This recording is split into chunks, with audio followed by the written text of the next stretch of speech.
ஆடை அணிவதனுடைய ஒழுக்க முறைகளை நாம் தொடர்ந்து பார்த்து வருகிறோம். அதில் நேற்றைய தினம் ஆடை அணிவதில் தடை செய்யப்பட்ட முறைகளை பார்த்தோம். இப்போ ஆடை தரையில இழுபடுற மாதிரி ஆடை அணியக்கூடாது. அப்படி தரையில இழுபடுற மாதிரி ஆடை அணிந்தா அல்லாஹ் நாளை மறுமை நாளில் அவர்களை பார்க்க மாட்டான், பேச மாட்டான், பரிசுத்தப்படுத்தவும் மாட்டான், இன்னும் கடுமையான வேதனை உண்டு என்ற எச்சரிக்கையை நபி ஸல்லல்லாஹு அலைஹி வஸல்லம் அவர்கள் கூறியிருக்கின்றார்கள். அதே போன்று வெளியே கையை எடுக்க இயலாத அளவிற்கு இறுக்கமான ஆடை அணிவதையும் நபி ஸல்லல்லாஹு அலைஹி வஸல்லம் அவர்கள் தடுத்திருக்கின்றார்கள்.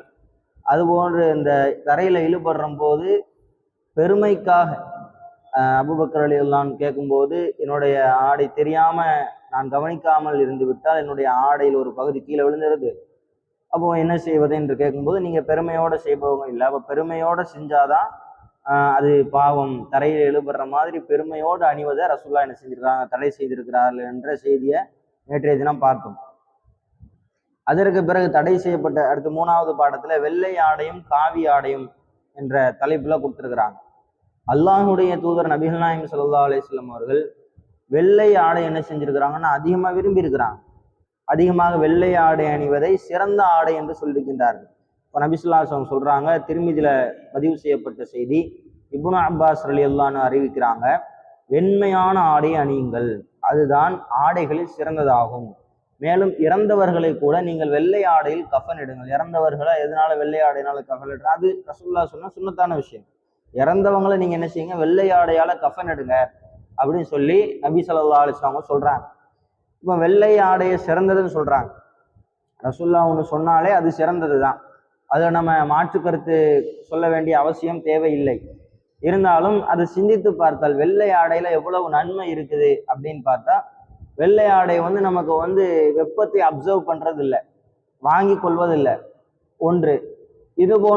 அது போன்று பார்த்தால் ஆனால் ஒன்று நமக்கு நெகட்டிவா தெரியக்கூடிய ஒரு விஷயம் என்னவென்றால், அதுல கரை உடனே தெரிஞ்சிரும் கண்ணுக்கு என்று நாம சிந்திப்போம். ஆனால் அது சுத்தமான ஒன்று. வெள்ளை ஆடை மூலமாக ஒரு கரை நமக்கு கண்ணுக்கு தெரிகிறது என்றால் அதை என்ன செஞ்சிருவோம், வெள்ளை ஆடையை உடனே என்ன செஞ்சிருவோம், சுத்தப்படுத்திடுவோம். இதே டார்க்கான ஆடையா இருந்துச்சுன்னா இதுல அழுக்கு படிஞ்சா கண்ணுக்கு தெரியாது. ஆனா இதுல என்ன கிருமிகள் அதிகமாக இருக்கலாம், பாக்டீரியாக்கள் இருக்கலாம், அதிகமாக வேர்வைப்பட்டாலும் அது கண்ணுக்கு தெரியாது. அப்போ இதே வெள்ளை ஆடையாக இருந்தா என்ன செஞ்சிடும், உடனே அந்த அழுக்குல இருந்து உடனே அழுக்கா இருக்கு கண்ணுக்கு தெரிஞ்சு உடனே சுத்தப்படுத்தி கொண்டு அடுத்த ஆடை அணிந்து கொள்ளலாம். இப்படி அதுல உலக ரீதியாக பார்த்தாலும் சுத்தமாக இருப்பதற்கு இந்த வெள்ளை ஆடை என்பது மிகவும் தேவை உள்ளதாக இருக்கின்றது, உலக ரீதியான நன்மை இருக்கின்றது. இதை நம்ம ரசூலுல்லாஹ் சொன்னதுக்காக அணிவோமையானால் அதுல கூடுதலான நன்மையும் இருக்கின்றது. அடுத்த ஹதீஸ்ல சொல்றாங்க, வெள்ளை ஆடை அணியுங்கள், அது மிக தூய்மையானது, மனமிக்கதாகும் என்று சொல்றாங்க. வெள்ளை ஆடையினுடைய சிறப்பை சொல்றாங்க. வெள்ளை ஆடை அணிவது ரசூலுல்லாஹ் அதிகமாக விரும்பி இருக்கின்றார்கள். அதே மாதிரி ஆடைகள்ல வெறுக்கப்பட்ட ஆடையாக சொல்லப்படுறது காவி ஆடை. காவி கலர்ல அணியக்கூடிய ஆடையை ரசூலுல்லாஹ் என்ன செஞ்சிருக்கிறாங்கன்னா வெறுத்து இருக்கிறாங்க. அம்ர் பின் ஆஸ் ரலியல்லாஹு அன்ஹு அவங்க என்ன செய்யறாங்க அப்படின்னா, ரசூல் அவங்கள பாக்குறாங்க, அவங்க 2 காவி ஆடைய அவங்கள்ட்ட இருக்கிறத ரசூலுல்லாஹ் பாக்குறாங்க. அப்ப ரசூலுல்லாஹ் சொல்றாங்க, இது இறை மறுப்பாளர்களுடைய ஆடை, காஃபிர்களுடைய ஆடை, எனவே இந்த ஆடையை நீ என்ன செய்யாத, அணியாதே என்ற செய்தியை அவங்க சொல்றாங்க. அதற்கு பிறகு இன்னொரு செய்தியை பார்த்தோம் என்றால், நபி ஸல்லல்லாஹு அலைஹி வஸல்லம் அவர்கள் ஆண்கள் குங்குமப்பூ காவி நிற சாயம் இடப்பட்டுள்ள அந்த ஆடை அணிவதை தடை செய்தார்கள் என்று ஒரு செய்தியில வருது.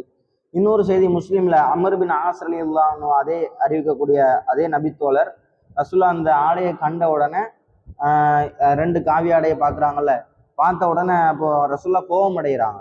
கோபம் அடைஞ்சு கேட்குறாங்க, உன்னுடைய தாயா இதை அணியுமாறு ஏவினார்கள், உன்னுடைய தாய் தான் இதை அப்படி அணிய சொன்னாங்களா அந்த ஆடையை அப்படின்னு சொல்லி கேட்குறாங்க. அப்போ அம்ர் பின் ஆஸ் ரலியல்லாஹு அன்ஹு சொல்றாங்க, அல்லாஹ்வுடைய தூதரை, நான் இதை துவைத்து நிறத்தை மாற்றி விடவா, அப்படியே கலரை மாத்திரலாமா, அப்படி துவைச்சு அப்படியே அந்த கலரை அந்த சாயம் வச்சு நார்மலா ஆக்கிறவா அப்படின்னு கேட்கும்போது, அப்ப ரசூலுல்லாஹ் சொல்றாங்க, அந்த ஆடையினுடைய கலர் வெறுக்கப்பட்டது என்பதனால அதை எரித்து விடு என்று சொல்லுகின்றார்கள்.